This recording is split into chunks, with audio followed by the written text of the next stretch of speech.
Good morning, good evening, ladies, gentlemen, and others. My name is Arcada, and welcome to Glass Reflection. Today, another anime review, which is a silly pun making fun of the fact that besides everything else I'm about to talk about with this anime, its title is complete shite. Let us begin.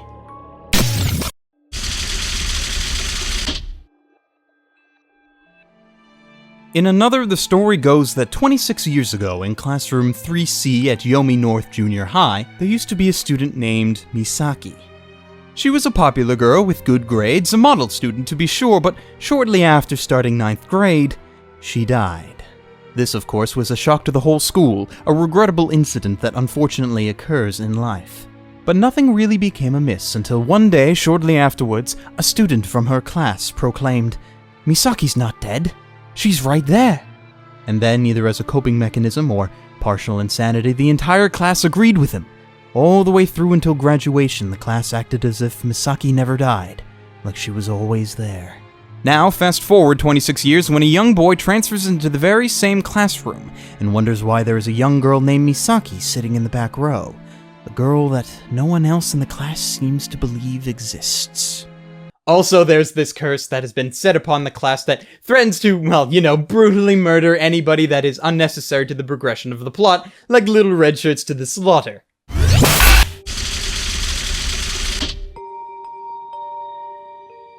Koichi Sakakibara is our main protagonist / mysterious transfer student who really isn't that mysterious at all. He's a character that spends an awful amount of time in hospitals and just plain being sick. His frailty is supposed to be a large selling point, almost as if we're supposed to feel sorry for him. And it would have worked too if he wasn't such a boring twat.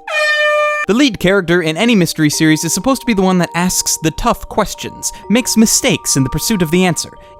Everything you learn to do from an average episode of The Magic School Bus.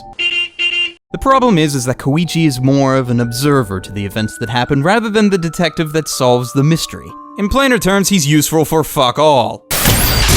This is Misaki Mei, a seemingly normal middle school student who wears an eye patch and has the ability to randomly appear and disappear like the goddamn Batman.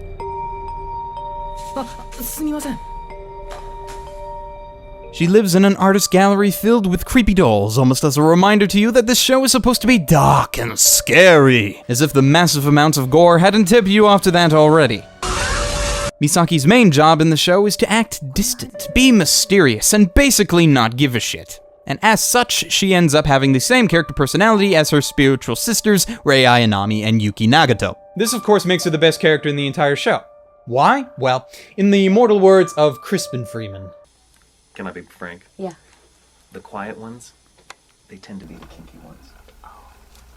Okay. Most of the supporting cast is not worth talking about, mainly because more or less every one of them are just as expendable as the next, and it's really hard to develop characters that are only going to get brutally murdered by the end of any given episode. However, the next character I mention, not because I believe she is important, but because everybody else seems to. This is Izumi Akazawa, a girl who holds the job as Chief of Countermeasures for Class C3. BO. Basically, it's her job to ensure that no one gets killed from the main curse of the show that has been plaguing the class for the last 26 years. Guess how well she does at it.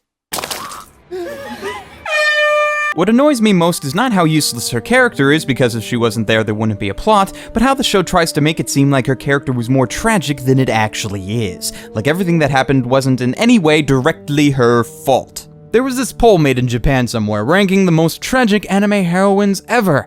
And you wanna know who topped that list? Like, are you f***ing kidding me? Izumi's story was tragic? Go talk to Momiji Soma and ask him about his childhood. That's tragic. Even among female characters, there are better choices. Go ask Euphemia from Code Geass, which he's gonna end up being remembered for. That's tragic. Izumi, like for fuck.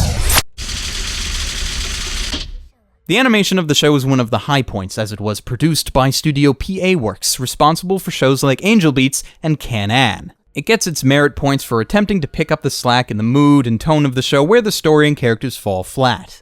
Though mostly it's filled with very dark and dreary colors to make everything look depressing and more miserable than a rainy day alone without my girlfriend.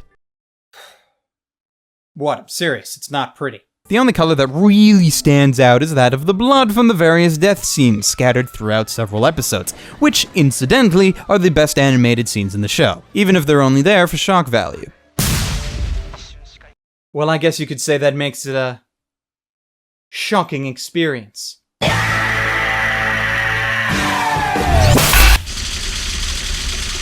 The story sets itself up as being this rather serious mystery show with horror elements a la Higurashi no Naku Koro ni, but it ends up shooting itself in the foot in terms of pacing. Another heavily relies on a string of coincidences to drive some of its major plot elements when convenient.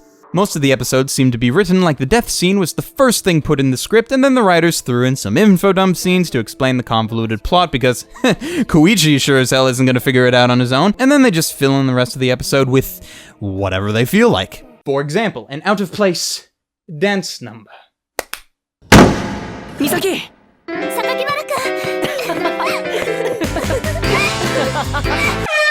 Even the mystery is not all that mysterious the second you realize that the show has absolutely no problems with flat-out lying to you to protect its sacred answer. It likes to be contradictive, and therein lies its predictability. On top of this, the show lays out specific rules for its curse and the cause of said curse far too early on, allowing the viewer to get into a sort of comfort zone, and even though people are dying left and right, nothing surprises you. Why? Because everything is going according to plan. What it needed was a little more chaos! Nobody panics when things go according to plan, even if the plan is horrifying. The music for Another was composed by Ko Otani, also known for his soundtracks of Haibane Renmei, Shakugan no Shana, and Gundam F***ing Wing. Most of the soundtrack complements the dreary visuals with an eerie atmosphere that is fitting for this kind of show, but that's basically all it is. A compliment. Very few tracks stand out on their own, the only exception is the main theme, which not only sounds eerily amazing, but also kicks the crap out of the show's actual opening.